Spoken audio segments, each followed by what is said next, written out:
জাবালে রহমত, জাবালে নূর, যে জাবালে রহমতকে দেখে এলাম। যেই আমার রাসূলুল্লাহ যেই জায়গায় জিবরিল আমিনের সঙ্গে কথা বলতেন কয়েকশো ফুট পাহাড়ের উপরে, যার নিচে আদম ও হাওয়ার তওবা কবুল হয়, আরাফাতের ময়দান। জোরে বলেন সুবহানাল্লাহ। আমার রাসূলুল্লাহ রওজা মুবারকের 35 নম্বর গেট, গেটে শেষ নাই, 35 নম্বর গেটের সামনে বাবে জিবরিল, বাবে জিবরিল, বাবে জিবরিল 6 ফুট বাই 10 ফুট কাঁচের গেট, কাঁচে লেখা আছে ইংরেজি আরবিতে বাবে জিবরিল। জোরে বলেন বাবে জিব্রাইল। বাবা জান্নাতুল বাকির কবর, 10,000 সাহাবী শুয়ে আছেন। জোরে বলেন। ওই গোরস্থানে গেলাম বাবা, হাজার বিঘা ঘুরতে ঘুরতে চোখের পানি থামে না। এখনো হযরত ওসমান গনি যেমন কার তেমনি আছেন, ওই পোশাকই পরে আছেন, ওই জিনিসে কাফন পরে বাবা। ওসমান গনি রাদিয়াল্লাহু তাআলা আনহু ঈমানের গানি, তিনি এখনো কবরে জীবিত আছেন। ওনার কবরে খাল করে কয়টা পাথর ফাইলাইট বিছানো আছে, আর কালো রঙের বোর্ড দিয়ে সাদা অক্ষরে লেখা আছে মানুষের ভিড় সহা যায় না। Pakistan, Hindustan, Turkestan, Malaysia, Iraq, Iran, German, Japan, Hindustan, কত স্থান মানুষের ভিড় লেগে গেছে, আর কান্নায় কান্না বয়ে যায়। ও জান্নাতুল বাকির শেষ পাঁচিরের কাছে বাবে জিবরাইল নবীর সঙ্গে কথোপকথন হতো। বাপ মানে দরজা, ওটা রাসূলুল্লাহর দরজা। জোরে বলেন। জিবরিল আমিন ওই দরজায় ঢুকতেন, এই জন্য টাইটেল আছে বাবে জিবরিল। জোরে বলেন সুবহানাল্লাহ। নবীকে বলেছি, নবী গো বড় ভাগ্যে এসেছি, 2 বার বড় হজ হয়নি। কেন হয়নি? তখন ছিল আপনার ওই সে কি করোনা, লকডাউন, 2020-21 যেতে পাইনি। টাকা 4 লাখ টাকা জমা দিয়ে টাকা উইথড্র করে হয়, টাকা ফেরত দিলে সরকার, যেতে পাইনি, আর যেতে পারবো না। মাঝে মাঝে একটা গজল বলতাম, মনে বড় আশা ছিল যাব মদিনা। বলেন মনে বড় আশা ছিল হুজুর যাব মদিনা, আরব সাগর পাড়ি দেব, নাইখো আমার তরি, পাখি নয় যে উড়ে যাব, 2 ডানায় ঘর করি। আমার সালাম জানিয়ে দিও, আমার সালাম জানিয়ে দিও নবীজির রওজায়, নবীজির রওজায় মনে বড় আশা ছিল যাব মদিনায়। যারা বলেন আমি রাসূলুল্লাহর নাটটা মদিনা যখন মক্কা থেকে ছাড়লাম, গাড়ি এসি গাড়ি, তো বলতে বলতে যাচ্ছিলাম, কি বলছিলাম? কাবা শরীফের গজল, ইয়া মুহাম্মদ মুস্তাফা নবী সাল্লি আলা, চন্দ্র সূর্য গ্রহ তারা তারি নূরের ইশারা। আমার রাসূলুল্লাহ যে চাঁদকে ফাটালছিলেন 14 তারিখের, আবু জাহিল বললে, এ আমার চাচা ভাতিজা, যদি তুমি ভাতুষপুত্র চাঁদকে ফাটাতে পারো তোমার উপরে ঈমান আনবো। ও মুশরিক আবু জাহিল মারদুদ যখন বললে, নবী বললে তোর কথাই ফাটাবো না, না বললে তো কাল সকালে বলবি নবী পারেনি। হে আমার ক্ষমতা, রাসূলুল্লাহর ইশারা, নবীর আঙ্গুলের পাওয়ার শুধু চাঁদে চলে না, সারা সৃষ্টিতে চলে। জোরে বলে। শুধু চাঁদে চলে না, আসমানে চলে না, জমিনে শুধু চলে না, সারা সৃষ্টিতে চলে। আমি রাসূলুল্লাহ, আল্লাহর প্রেরিত রাসূল, আমি রাজি তো আমার আল্লাহও রাজি হয়েছে। জোরে বলো সুবহানাল্লাহ। আমি যা চাই আমার আল্লাহ তা দেয়। জোরে বলে। আমি যেটা চাই না আমার সস্তা সেটা চাই না। জোরে বলে। আমি রাসূলুল্লাহ। ওই পাহাড়টা কোন জায়গায় আছে? পাহাড়টার নাম কি? যে পাহাড়ে 14 তারিখের চাঁদের আলোতে বসেছিলেন নবী আমার। সুবহানাল্লাহ বিহামদিহি। আবু জাহেল গেল কিছুটা অন্ধকার রাতে, বললে ভাতিজা কি করছো? বলে পাহাড়ে বসে আছি। ওই পাহাড়টার নাম হচ্ছে আবু কুবাইসের পাহাড়। পাহাড়টা আধখান ঝুলছে এখনো। আবু কুবাইস একজন সাহাবীর নাম, আর আবু কুবাইসের পাহাড়ের শেষ সীমানা হযরতে খাদিজার বাড়ি। জোরে বলেন। এখন 8 তলা বিল্ডিং, কাচের বিল্ডিং, রেলিং নাই, শুধু কাঁচ, মোটা মোটা প্রুফ, মানে গুলি করলেও লাগবে না, এত কাঁচ পুড়িয়ার। ওইখানে বাদশা বছরে আসে 10 হজ, 10 তারিখ হজ, ওই হজের দিনে সেইখানে আরাম করে নিছে। জোরে বলে। আপনার মক্কার রাজধানী হচ্ছে রিয়াদ, সৌদি আরবের বাদশা রিয়াদেই থাকে বেশি। রিয়াদে আসার সময় আমরা প্লেন ধরে এসেছিলাম বোম্বে থেকে বিমানবন্দর কলকাতা। সুতরাং আমার রাসূলুল্লাহ সাল্লাল্লাহু তাআলা আলাইহি সাল্লাম কালী কামলিওয়ালা নবী, নবী আমার কেমন নবী, শ্রেষ্ঠ নবী। বললে চাচারে যদি ফাটেতে পারি কি করবি? বলে ঈমান আনবো। আল্লাহ বললে ঈমান আনবে না, যতই দেখো তোমাকে জাদুঘর বলতেই থাকবে। এই হাদিস কি দেখবেন, চাক্ষুষে মানেনি, মানব হইয়া আবু জাহিল নিজকে বড় মনে করত।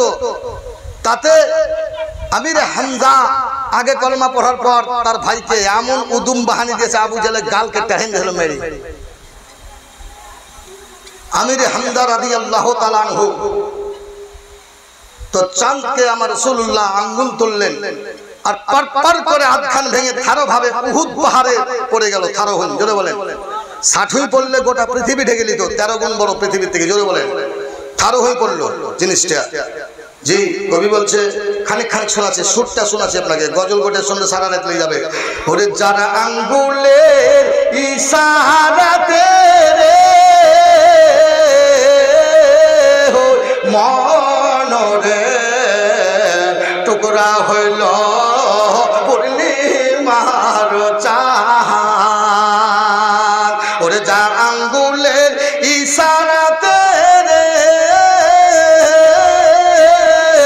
ও মনরে টুকরা হইল পূর্ণিমার চাঁদ। গাউরে ও মন গাউরে সবাই দরুদ সালাম, ওই মনরে টুকরা হইল আসমানের চাঁদ। জোরে বলেন। 22 বছর বয়সে আমার গলা শুনেননি আপনারা, শুনছেন আমার 25-30 বছর কার। 22 বছরে কোকিল ভয়ে ডাকতো না। জোরে বলেন সুবহানাল্লাহ। জি, যে কোনো শিল্পীর গলা আমার কণ্ঠে ছিল আগে, এখনো কয়েকটা শিল্পীর গলা করে দিতে পারি আমি, যে কোনো বক্তার। জোরে বলেন তো সুবহানাল্লাহ বিহামদিহি। আল্লাহরই দান, সবকে সব জিনিস দান করে না। আমি 10,000 মানুষকে একসঙ্গে বসিয়ে এমন পেশাব চাপাচ্ছে যাই না, যা মজলিস খারাপ করেছে, আগে পেশাব বন্ধ করছি, গেল এলো তারপরে স্টার্ট করলাম। জোরে বলছে আপনি ফুলে দিলে চলে যাও, তো বুঝতে পারবো না, যা বাবা যা, অন্য সাইড ধরছি, তুই আয় পেশাব ফিরে আয়। এই তো বহরমপুরে মুফতি আলিমউদ্দিন সাক্ষী আছে, জিজ্ঞাসা করিলেন আজ থেকে 15 বছর আগে। জোরে বলেন সুবহানাল্লাহ। তখন আমি একদম বাঘের মতো লাফাইতাম। বহরমপুর এলাকা আমার দখলে, জীবন্তী থেকে নিয়ে ইসলামপুর থেকে নিয়ে হাজামপাড়া যত আছে। জোরে বলেন সুবহানাল্লাহ। এমন কোনো মৌলবি নেই যে আমাকে হায়ার করে নিয়ে যায়নি। জোরে বলেন সুবহানাল্লাহ। মুফতির সেবাই পর্যন্ত ওনার মাদ্রাসায় আমাকে দাওয়াত দিয়েছিলেন, কিন্তু যাওয়া হয়নি। আমার ওই বেলডাঙ্গা নদিয়ার বর্ডারে আমার জালসা ছিল সেদিন। জোরে বলে। যাহার সাক্ষী দিল পাথর বলে এরা কোরআন জানে না, খালি গজল এসে কোরআন কটা নিবি। এইসব লোককে কোরআন শুনলে কি বুঝবে? জি, ও কারণ তো ওরকম চালাকানা ইঙ্গি পাচ্ছে তা ওরাতে চালা। কি বললাম বলেন? মানে 100 টাকা দিব। ইঙ্গিপা সীতা ওরাতে চালা। কি বললাম? ইঙ্গিপা সীতা ওরাতে চালা মানে কাল সকালে বাড়ি পালাবো। সীতা মানে সকাল, সাঁতালি ভাষা। তো আমি যদি কোরআন শোনাই তো কি বুঝবে মা বোনেরা? শোনাই হবে।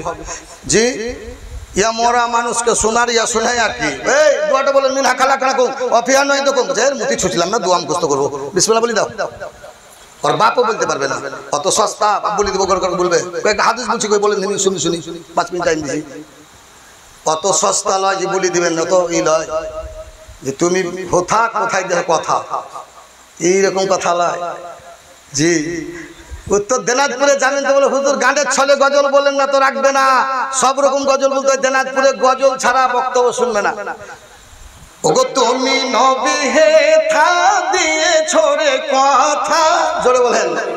ওরে তুমি নবী হে থা দিয়ে ছোড়ে কথা, রোজ হাসরে আমার উম্মত পাবে না খো ব্যথা।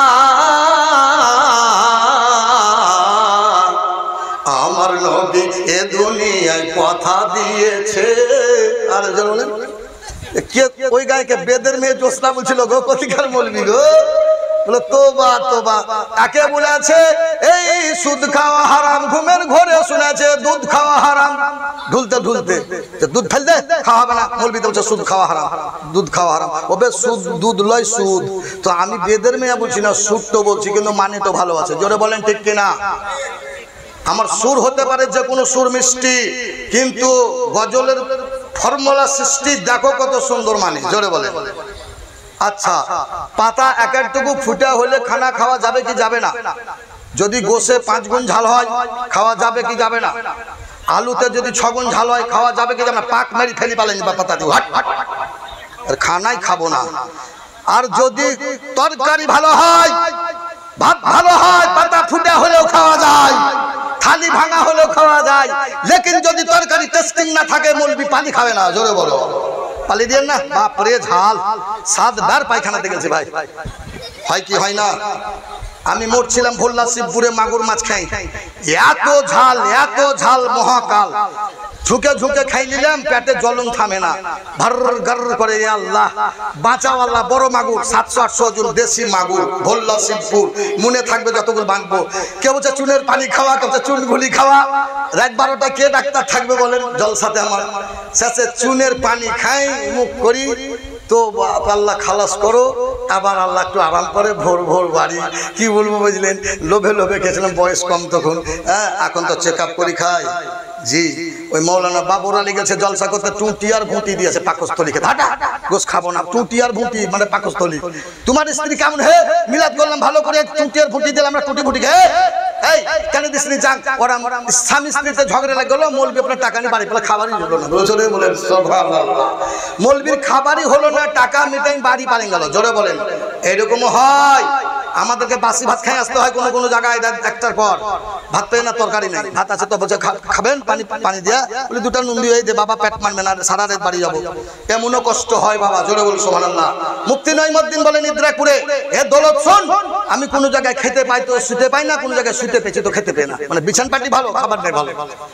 মৌলানা আব্দুল হাকিমকে করিমপুরে গোপালপুরে আছিলা কলা দিয়েছে, মানে কেমন কলা, পচা পচা দাগরে, এক তো খাইনি। হ্যাঁ, আপনাকে কলা ভালো নেবো, আপনি টাকা নেবেন না, কেমন বলো তো বদমাইশের হাড়ি। এক মৌলবি গেছে আপনার আসলাম হাবিব, দিনাজপুরে আমি ছিলাম, আসলাম হাবিব 35,000 টাকা নিয়েছে নগদ, আগে পেট গলিয়েছে, সভাপতি বলে 1 কাপ চা দিবি না, টাকা দিবি গাড়ি থেকে, আগে টাকা দিয়ে দিয়েছে মোবাইলে, 1 কাপ চা দিবি না, ওকে টাকার কন্ট্রাক্ট করছে, খাওয়ার কন্ট্রাক্ট হয়নি। এলো স্টেজ উঠে দিল, নারে তাকবীর, ওয়া বাক, চা পানি কিছু হবে না, পানি স্টেজ আছে, স্টেজে বোতলে পানি দেখাবে, নারে তাকবীর, নারে সালাত, উঠে দিল তাড়াতাড়ি। বললে ভাত, বলে ভাত তো হয়নি, এখানে ভাত হয় না, আমাদের কমিটি হলে মিলে, তুমি টাকা পেয়েছো, টাকা নেই, আননি মেধি টাকা, কত টাকা নিয়ে তো খাবার আননি, ভালো ভালো খাবার কিনি, 35,000 টাকা খাবার আনতে পারো না, গাড়ি 4 চাকা নিয়ে আসছো, লজ্জা করা উচিত। ঠিক বলেছে বক্তাকে, হারামের টাকা নাকি কত টাকা নেবে মানুষকে কিছু নিলে। আমি এসেছি সারাংশ এক্সাম্পল শুধু মানি, সারাংশ কিছু মনে করে দিতে। আমি জীবনী তো বলি, 4 ঘন্টা 3 ঘন্টা জীবনী বলবো, এক করে কোনো দিকে যাও না, কিন্তু এটা ইমানের সাংঘাতিক আপনাকে অন্যরকম শোনাচ্ছি, যেটা আকাইদের ওয়াজ নাবিকে নিয়ে। তো মুহতারাম বুজুর্গদোস্ত বলছিলাম কি থেকে ছেড়েছি, কে বলতে পারেন কোন জায়গা থেকে কেটেছি আমার রিল, কোন জায়গায় রিল কেটেছি, কে বলতে পারেন? ওয়াজ শুনছেন না, আমাকে দেখছেন পাগড়ি, কোনখান থেকে ছেড়েছি টপ করে বলতে হবে, তবে জানবো যে আপনারা শুনছেন ওয়াজ। জি হ্যাঁ, এই শুনছে, জানে প্রাণে শুনছে, বেলাল, হযরতে বেলালের মতন, সুবহানাল্লাহ। ওরে হাবশি বেলাল, জোরে বলেন, ওরে নবীর কলমা পড়িস না রে, তোর পিঠকে মরে করব লালে লাল, ওরে হাবশি বেলাল, জোরে বলেন। হযরত বেলাল মসজিদ দেখিলাম বাপ, হযরত বিলালের মসজিদ যেমন দিল ছিল সাদা, মসজিদ সাদা, হাজার হাজার পায়রা চলছে, জোরে বলেন সুবহানাল্লাহ। আমার রাসূলুল্লাহর ওই জায়গা দেখলাম বাবা, আমি বলছিলাম চাঁদ ফাটার কথা, আমার রাসূলুল্লাহকে ও যেন বাবা কলমা পড়লো না, আওয়াজ শুনে আবু জাহল সঙ্গ পাঙ্গুকে নিয়ে বাড়িতে ঢুকে গেল। আল্লাহ বলছেন দেখো দেখো হে নবী, কোনোদিন ঈমান আনবে না, জাদুঘর বলে পালিয়ে গেল। আমার রাসূলুল্লাহ ওই আবু কুবাইসের পাহাড়ে বসে থেকে চন্দ্র তারিখে চাঁদকে টুকরো করেছে, যে নবীর ইশারা ও শুধু চাঁদে চলে না। আল্লাহ বলেছেন নবী গো কিয়ামতের দিন 1,24,000 মতান্তরে 2 লক্ষ নবীর উম্মত ওই হাবুডাবু খাবে উত্তপ্ত সূর্যের তাপে। ও কোনো জায়গায় কিয়ামতের হাওয়া পাবেন না, কোনো জায়গায় গাছ থাকবে না, শুধু এক জায়গায় ছায়া থাকবে। ওই জায়গাটার নাম আরশ আজিম। জোরে বলেন। আরবিতে আরশ বলা হয়, আরশ মানে উঁচু, উঁচু জায়গাকে আরবিতে আরশ বলা হয়। আরশ বলেন সুবহানাল্লাহ। আমার নবী আরশে আজিমে বিচার করবেন। নবী আমার মা ফাতেমা সেই দিন মোহরানার দাবি করবে। ওই দাবির জন্য আল্লাহ বলবে কি মোহরানা চাও ফাতেমা বলো। বলে আমার রাসূলুল্লাহর উম্মতের দুর্গতির মোহরানা চাইছি, এদেরকে যদি জান্নাত দাও আমি স্বামীর মোহরানা মাফ করে দিলাম। জোরে বলেন সুবহানাল্লাহ। আল্লাহ পাক নবীজির মেয়ে বলে জান্নাতের টুকরা, জান্নাতের রমণীদের সরদারনি। জোরে বলেন সুবহানাল্লাহ।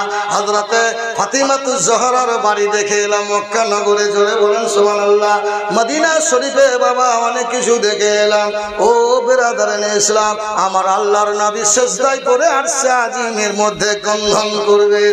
আল্লাহ বলবেন নবী গো আজকে আমি এই মঞ্চ করতাম না, শুধু আপনি প্রধান বক্তা বলে মঞ্চটা আমি আরশে আজিম করেছি। আমি আল্লাহ অন্য অন্য জায়গায় বিচার করতে পারতাম। ওরে মৌলবীর দলেরা কান খুলে শোনো, আল্লাহ বিচারটা আরশে কেন করবে? কাউসারের ধারে করতে পারতেন, মিজানের সঙ্গে করতে পারতেন, কিন্তু সেখানে আল্লাহ বলছে যাব না। নবী গো সব নবী নিচে থাকবে, শুধু তুমি আমার বন্ধু আরশে আজিমের কাছে এসো। আমি হচ্ছি জজ, তুমি হচ্ছ হাকিম ও পেশকার।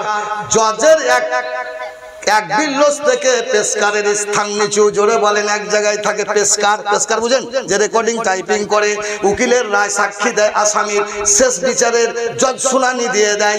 পেশকার বলে দেয় অমুক আসামিকে এত নম্বর, আসামিকে এত বছর জেল হলো, এটা জজ বলে না। জজ বিচার করে দিয়ে কলম ভেঙে বাড়ি পালায়, যা বলার পেশকারকে বলে যায়। জোরে বলেন সুবহানাল্লাহ। হাসরের ময়দানে আল্লাহ কাজী হইয়া বিচার করবেন, তক্তে যেন বাদশা হইয়া বিচার করবেন। সেই দিন আল্লাহ রহমান থাকবেন না, রহম থাকবে না, কাহারো হইয়া বিচার করবেন রাগান্বিত ভাবে। আমার নবী শুধু আল্লাহর পাশে থাকবেন। রোজ হাসরে নবী আমার পাপীর জাবিনদার, রোজ হাসরে নবী গো আমার পাপীদের জাবিনদার।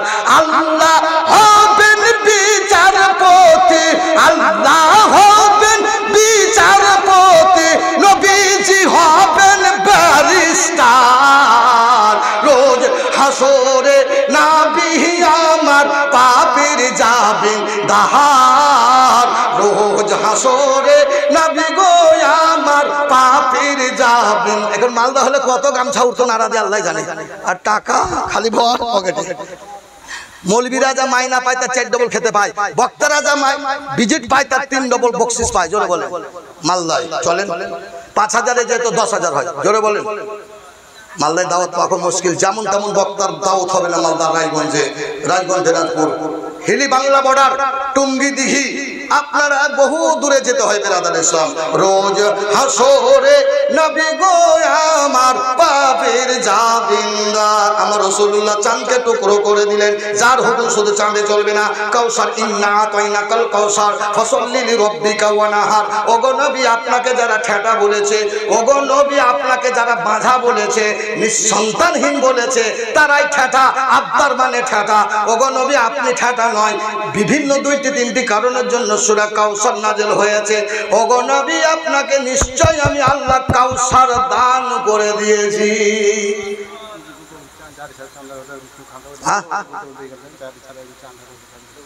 বলছি দাঁড়ান কেন? আমার রাসূলুল্লাহ সাল্লাম বেরাদারান ইসলাম, আমার দয়ার নবীকে আল্লাহ বললে তোমাকে আমি এমন ভান্ডার দিয়েছি 1,24,000 মতান্তরে 2 লক্ষ কোন নবীকে দিয়ে। জোরে বলো। আপনারা ঠিক করে বলবেন, কিয়ামতের দিন চাঁদি সোনার দাম বেশি না পানির দাম বেশি? জোরে বলুন। পানির আগে পানি পরে সানি। জোরে বলেন। আগে পানি দাও, নবীর সুন্নত, পরে ভাত দাও। না আগে ভাত দিতে হবে? কোনটা নবী সুন্নত কোনটা, ভাত দেওয়াটা না পানি দেওয়াটা? পানির মধ্যে কয়টা সুন্নত আছে কে বলতে পারেন? পরে হবে। আগে পানি দাও, হাত ধুবে, কুল্লি করবে, বর্তন দাও, তারপরে এই দাও, দস্তরখান দাও, তারপরে ভাত দাও। পানির আগে যদি ভাত দাও, ভালো তরকারি পাই, যদি লোভ না থামতে পারি, গিলিলে একটি গেলে মরে যাবে। তাই পানি আগে দাও, পরে তুমি খাবার দাও। জোরে বলেন। এ বেরাদারেন ইসলাম, সেই নবীকে আল্লাহ বলে, নবী তোমাকে এমন ভান্ডার দান করেছি, তোমাকে আমি আল্লাহ কাউসার দান করেছি। সমস্ত নবী এবং নবীর উম্মতেরা পানি পান করবে। যেমন মক্কাতে যাবেন, মদিনায় যাবেন, জমজমের পানি না খাইলে জান ভরবে না। জোরে বলেন। আমি আল্লাহ মক্কাতে আমার রহমতের দরিয়া ভাসিয়ে দিয়েছি। ইসমাইলকে বললাম গুড্ডা ইশারা করো, তোমার ইশারা আমার হুকুম। জোরে বলেন।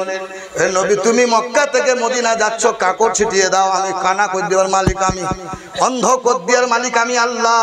তুমি ইশারা করে দাও, আমি তাদের চোখে পৌঁছায় দিব। হাজারো কাফের মুশরিক নবীকে যাওয়া দেখতে পাননি। তেমনি ইসমাইলকে আল্লাহ বলে ঠুকর মারো, গুড্ডা মারো। অত উঁচু পাহাড়, 500 ফুট পাহাড় উঁচু, সাফা মারওয়া। সাফা পর্বতের নিচে হচ্ছে খাদিজার বাড়ি, আর মারওয়া পর্বতের নিচে হচ্ছে আবু জাহিলের বাড়ি। এ বেরাদার ইসলাম, আয় ইসমাইল আলাইহিস সালাম জবেউল্লাহ যখন গুড্ডা মারলেন, অমনি পানির দরিয়া ফোহরা হলো। এখনো দেখবেন যদি সাফাতে যান, মারওয়ায় যান, পানি দেখবেন ঢেউগুলো এখনো আছে। মনে হচ্ছে কচুর পানি, কচুর ভেলিতে, টাটকা ভেলিতে পানি যেমন ফ্যানের মতো জমি থাকে, টাটকা চিচার পর পানি বসে গেলে কেমন হয়, পানিটাই মাত্র শোষণ করেছে। অমনি দেখবেন পানির ঢেউগুলো দেখতে পাবেন সাফা মারওয়ায়। মনে হচ্ছে পানির ঢেউ, ফ্যানগুলো ভাসছে। আমি তো বলি যা সুবহানাল্লাহ, এখনো ফ্যান আছে। পায়ে লেগে দেখছি তো পাথর জমি গেছে। জোরে বলেন সুবহানাল্লাহ। পালো জমা হয়ে জমি গেছে বেরাদার, পাথর জমা। তো মুহতারাম বেরাদার ইসলাম, আমার রাসূলুল্লাহ সাল্লাল্লাহু আলাইহি সাল্লামের আগে কিবলা ছিল বাইতুল মুকাদ্দাস। আগে কিবলা কোন দিকে ছিল আমাদের? রাসূলুল্লাহ বাইতুল মুকাদ্দাস। 5000 তখনকার জামানায় 5000 মুসল্লি আসতো। আমার রাসূলুল্লাহ বাইতুল মুকাদ্দাসে নামাজ পড়েছেন। জেরুজালেম, ফিলিস্তিন যে নিয়ে আপনার ইসরাইল লড়াই চলছে বেরাদার, এখনো যুদ্ধ থেমেছে কিনা জানি না, চলছে। যেই মসজিদে কাফের মুশরিকেরা গাধা বেঁধে দিয়েছিল, ঘোড়াকে লাদাল ছিল, সেই মসজিদ আল্লাহর কাবা ছিল। জোরে বলেন। এটা কাবা ছিল আগে। আমার রাসূলুল্লাহ সাল্লাল্লাহু আলাইহি সাল্লাম হঠাৎ একদিন নামাজ পড়তে পড়তে কিবলার দিকে, কাবার দিকে মুখ করে দিলেন। জোরে বলেন। মক্কার দিকে। আল্লাহ বলেন, হে আমার নবী, আপনি যখন আমার এদিকে কাবা বলেছেন, তো আপনার কিবলা এটাই করে দিলেন। জোরে বলেন। সাল্লাল্লাহু বলে সিজদা করে কাবা বাইতুল্লাহ, যার প্রেমেতে ঝুঁকে পড়ে আরশে মুআল্লা, যার প্রেমেতে ঝুঁকে পড়ে আরশে মুআল্লা। জোরে বলো। আরে কাবা তো কাবা, আরশে আজিম পর্যন্ত নবীকে দেখে ঝুঁকে সিজদা করে দেয়। এখন একরকম গাছ আছে, ছুলে জড়ো হয়ে যায়, সেটার নাম লজ্জাবতী। কি নাম বললাম? লজ্জাবতী গাছটার নাম। লজ্জাবতীর হায়া আছে তো কিছু মা বোনেদের নাই, ঠিক কিনা? জোরে বলেন। রাগ করবেন না, সে আমার মা হোক আর বহিন হোক। লজ্জাবতী গাছের এখনো লজ্জা আছে, কিন্তু কিছু মা বোনদের পশ্চিম বাংলার বুকে বহু জায়গায় ঘুরি, লজ্জা কম, ঠিক কিনা? আর এদের কারণে পৃথিবীতে অশান্তি ঘটে, ঠিক কিনা? জোরে বলুন।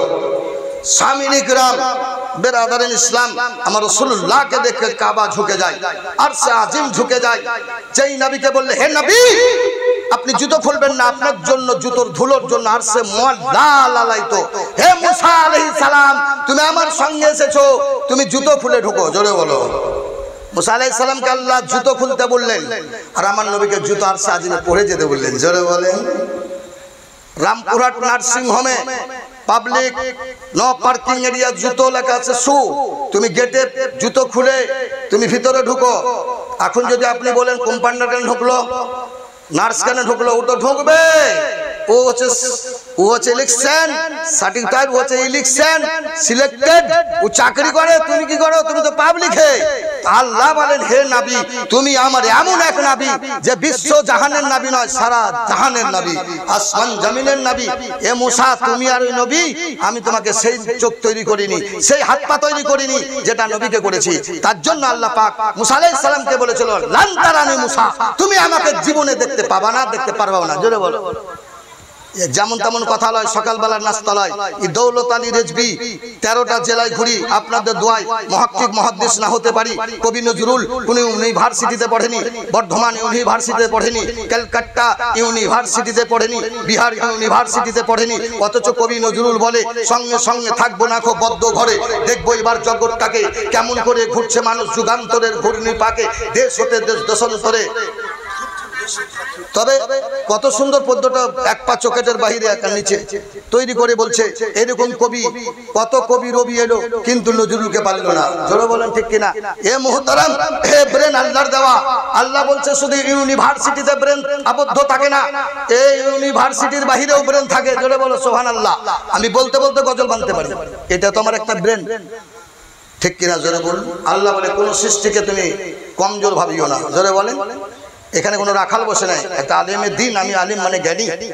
আমি কত জায়গায় যার কাঠায় লড়েছি, পাক করে ফেলতেছি ইনশাআল্লাহ। জোরে বলেন। মুহতারামের দুরূদ শরীফ পড়েন, গজলটা বলবো, হযরত শুনতে চেয়েছেন। আল্লাহুম্মা কটা বাজে বাড়ি যাব না? বলবো না। বা কোরআনের মানে বলতে লাগি আর কোরআন বলতে লাগি তো 2 ঘন্টা 3 ঘন্টায় ফুরাবে না। খালি কোরআন বলে যাবো, কিন্তু আপনি বুঝতে পারবেন না কিছু কি বলছে। সাধারণ লোক বুঝতে পারবে? জোরে বলুন। ইনি যদি বুখারী তিরমিজি বলি যায় ক্লাসের মতন, তো আপনি কি ছাত্র আছেন নাকি পড়তে ক্লাসে? বিভিন্ন রকমের শ্রোতা আছে, তেমনি বক্তাকে সেরকম হতে হয়। সব ব্যক্তির মন এনজয় করতে হয়, কথাতে, ভাষাতে, গজলে, কেরাতে, আয়াতে। সবাই এক জিনিস পছন্দ করেন। আচ্ছা, যারা কুন্নি ব্যবহার করে রাজমিস্ত্রি, তারা কি একই কুন্নি কাজ করে? বলেন হ্যাঁ কিনা? প্লাস্টারের আলাদা, ইট গাঁথাই আলাদা, ফুল তোলা আলাদা, চকচকা করা আলাদা, বিভিন্ন রকম। জটা কুন্নি তটা কাজ, তেমনি সব রকমের জিনিস আমার কাছেও আছে। জোরে বলেন। জি, সব রকম কুন্নি। আমি রাজমিস্ত্রি। কোনটায় কোন লাগে? গোলাপ ফুল তৈরি করতে গেলে নিফিল কলমের মতন ছোট্ট কুন্নি লাগবে, খানিক খানিক করে কাটবে আর গোলাপের পাপড়ি তৈরি করবে, ঠিক কিনা? আচ্ছা, বড় কুন্নিতে পাপড়ি করা হবে না, ফুল কেটে পড়ে যাবে। জোরে বলেন। ইসলাম কি কি খাওয়া সুন্নত? মুখকে আস্তে হাঁ করি খাওয়া সুন্নত। হাঁ করি যদি খুব ব্যাঙের মতন খাই, ওটা সুন্নতের বাইরে গেল।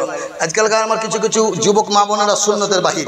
গ্রামে গাড়ে ফুচকা যায়, ফুচকা আর পানিকে ভেঙে দেয়, হাঁক করে ফুচকা করে 1 কাঠা মুখ করি, না যায় মুখ। অত মুখ করি ফাঁক করি খাই, এত মোটা মোটা ফুচকা কেন খাবা? লুকাই বাড়তে খাওয়া, এবার হাঁ করে চাপলে উঠে যাবে, অমন হাঁ করছো তো। সুন্নতের খেলা। রাস্তাঘাটে খেছে এরকম করে ফুচকা, বিচ্ছিরি লাগছে দেখি। স্কুল ময়দানে, ক্রিকেটের প্রাঙ্গনে কত জায়গায় ফুচকা খেছে। কে রে বাবা? আল্লাহুম্মা। দাঁড়ান তো, মারাত্মক ফুল আছে। হ্যালো, ওয়ালাইকুম সালাম। তাড়াতাড়ি বলো, আমি মিলাদে আছি। हाँ, अल्लाहुम्मा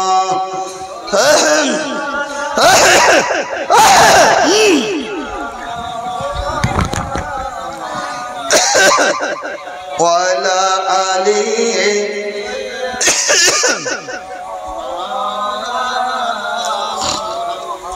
सल्लो वाला